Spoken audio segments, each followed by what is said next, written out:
நாயகி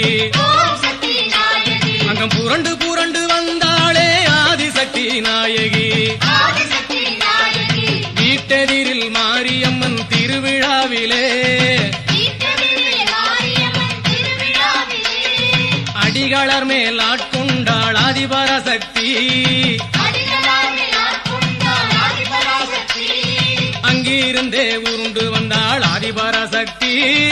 இங்கிருந்த சுயம்பினையே காட்டி நின்றாள் சக்தி அங்கிருந்தே உருண்டு வந்தாள் ஆதிபராசக்தி இங்கிருந்த சுயம்பினையே காட்டி நின்றாள்